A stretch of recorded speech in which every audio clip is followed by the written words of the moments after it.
Before the ruins of the Second World War, before the world knew of the death camps, a different kind of factory was already running in Nazi Germany, a factory for humans. The room is sterile. A mother's scream is ignored. A doctor takes the newborn. A quiet, efficient procedure. A clerk makes a dry entry in an inventory book. The child is gone.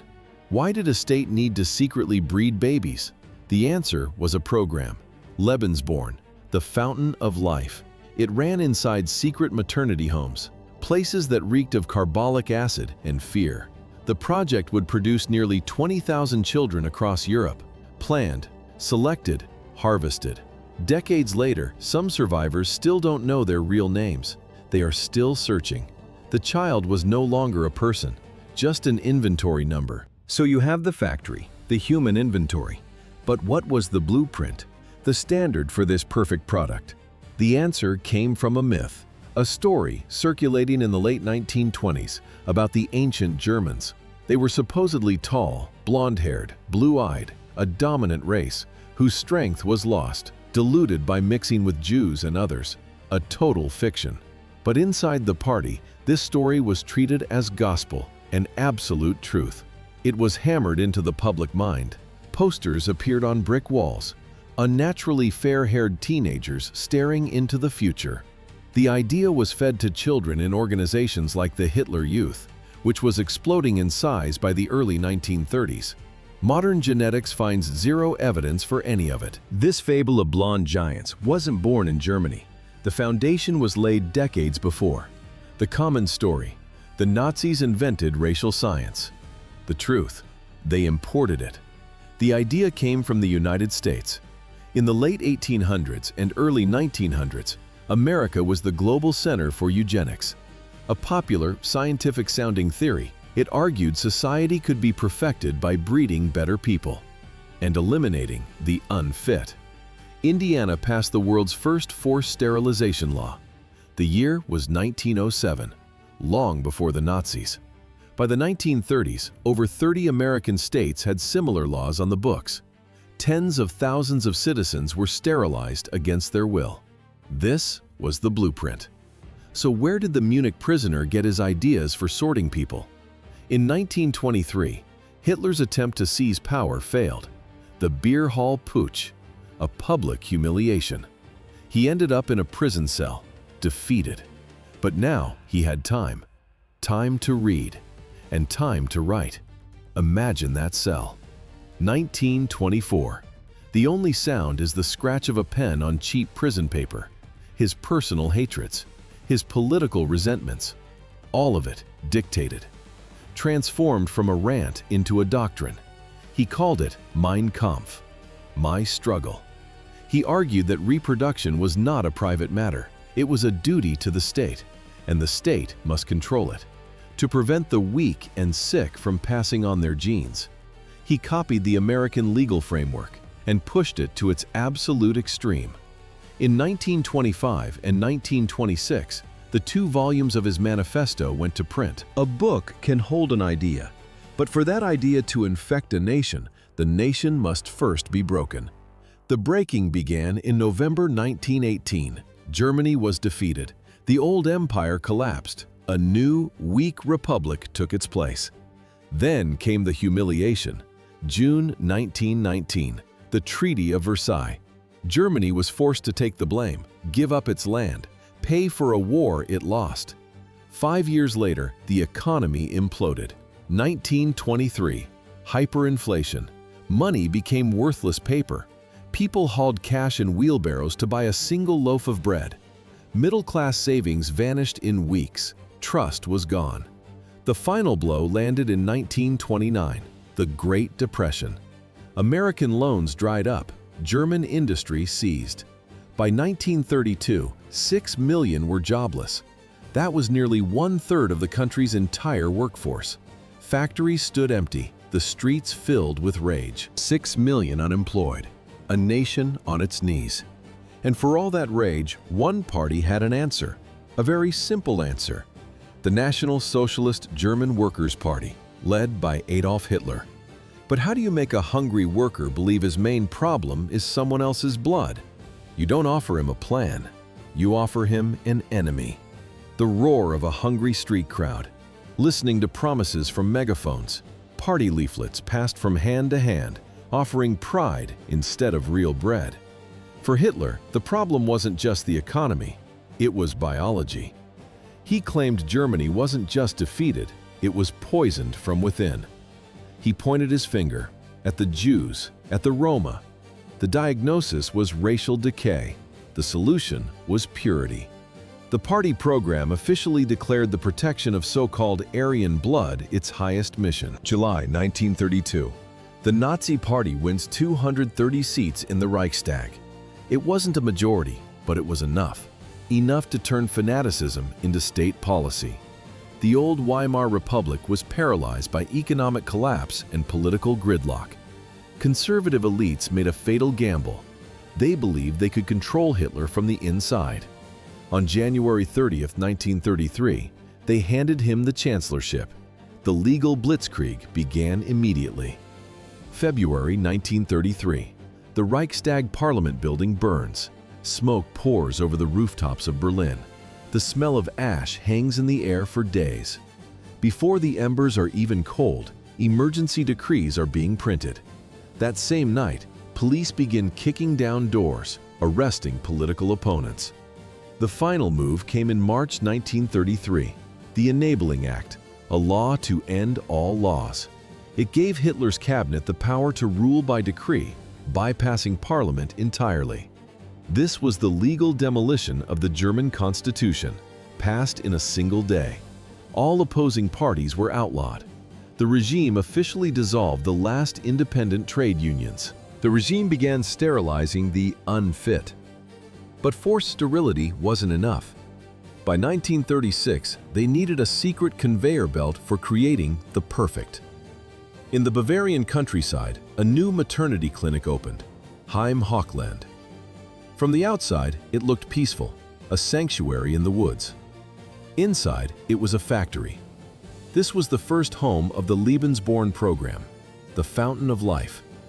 Officially registered by Heinrich Himmler on December 12, 1935, a charitable association on paper. Why did the state need to hide pregnant women in the Bavarian forests? Because in a conservative Christian Germany, an illegitimate child was a source of shame. The SS offered a solution: secrecy for unmarried mothers, especially those pregnant by SS men. They weaponized shame to fuel their project, creating state-sponsored breeding centers that trampled Germany's own moral codes. But entry required an inspection. A woman stood before SS doctors. Their calipers measured her skull, cold metal against her skin. An assistant checked her eyes against a color chart, as every feature was noted, recorded, and judged against a fantasy of Nordic purity. If she passed, she was in, secluded for her entire pregnancy. The staff kept meticulous records, a secret parallel bureaucracy. And when the child was born, the system had one final service. They forged the birth certificate to erase the father's name. Behind the secret accounting and cold metal calipers stood one man, Heinrich Himmler. He wasn't just another party official. By 1934, after the Night of the Long Knives, his SS answered only to Hitler.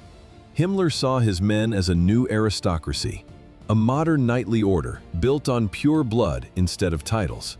But this new nobility required proof, an obsession with paperwork. He created the SS Office for Race and Settlement, Russia. Its job was simple: to vet every SS officer who wanted to marry. SS officers became genealogists, digging through dusty church records from the 18th century. They had to trace their family tree back to the year 1750. For enlisted men, it was 1800. This meant proving nearly 200 years of racial purity, long before a German empire even existed. Family trees, birth certificates, medical histories, everything was sent to RUSHA for inspection. Based on those documents, the office would issue its verdict: a formal approval or a flat-out rejection of the marriage. This bureaucrat's obsession wasn't just for his SS. By 1935, it had consumed the entire country. The state was now in the bedroom. September 1935. The Nuremberg Laws. Love became a crime. A relationship between a Jew and a so-called Aryan was now a state offense, punished by prison. The state decided who you could touch and who you could not. So how do you make an entire nation reproduce on command? You create a system of rewards. It started with money. Marriage loans, offered since 1933, pushed approved Aryan couples to start families. Then came the medals. The Cross of Honor of the German Mother, awarded every August 12th on Hitler's mother's birthday. The weight of the bronze cross on a woman's dress was a public mark of service, a reward for 4 children. Silver for 6, gold was for 8. The state handed out medals for fertility. But breeding a master race means more than rewards. It also means culling the unfit. On July 14, 1933, the government created the tool for it, the Law for the Prevention of Hereditarily Diseased Offspring. It legalized forced sterilization. The list of targets was long: schizophrenia, epilepsy, blindness, alcoholism, and a vague, useful category, feeble-mindedness, a label for anyone the state considered a problem. To enforce the law, they built a machine. It started with a piece of paper. A school teacher writes a report. A doctor makes a note. The case goes to a hereditary health court. Judges and physicians glance at the file. A rubber stamp hits the page. Verdict delivered. No real defense. No chance of appeal. The system was brutally efficient. Between 1933 and 1939, it processed its quota. 400,000 men and women. That's the entire population of a city like Frankfurt, erased from the gene pool. The surgeries were rushed in overcrowded wards, smelling of cheap antiseptic. For thousands, the procedure was fatal. They died from infection right there on the table. Inside the Reich, the machine was running, sterilizing some, rewarding others. By 1939, the system was tuned, ready for export. September 1, 1939, Germany invades Poland. War was no longer a threat, it was a reality, and for Heinrich Himmler, it was an opportunity. What happens when a nation's own gene pool isn't enough to fuel its ambitions? In October 1939, Himmler received his answer, a new title, Reich Commissioner for the Strengthening of German Nationhood. This wasn't just a promotion, it was a license to redesign the population of Europe. His authority now covered deportation, resettlement, and Germanization. Lebensborn was no longer a domestic project, it was becoming a weapon of conquest. The program's sights turned north, to Norway. Nazi ideologues believed Scandinavians were a pure genetic stock, more Aryan than the Germans themselves. A vault of precious Nordic bloodlines waiting to be tapped. April 1940, the Wehrmacht marches into Norway. The conquest was for territory, but it was also for genetics. Relationships formed between German soldiers and local women. The regime officially encouraged these unions. The unions were sanctioned, approved. Between 8,000 and 12,000 children were born in Norway alone. Across Europe, the total count hit 20, maybe 30,000. But it was not enough. The Reich's appetite for pure blood was insatiable. Breeding took too long. After the invasion of Poland in 1939, the program mutated. It stopped being about encouragement. It became about theft. SS teams raided Polish orphanages, private homes. They burst through doors. Their faces were grim. The air filled with the cries of children being torn from their mothers. The officers examined faces, hair color, eye color. SS officials used calipers, measuring the shape of a toddler's skull for Aryan traits. This was Germanization, a state-sponsored kidnapping operation.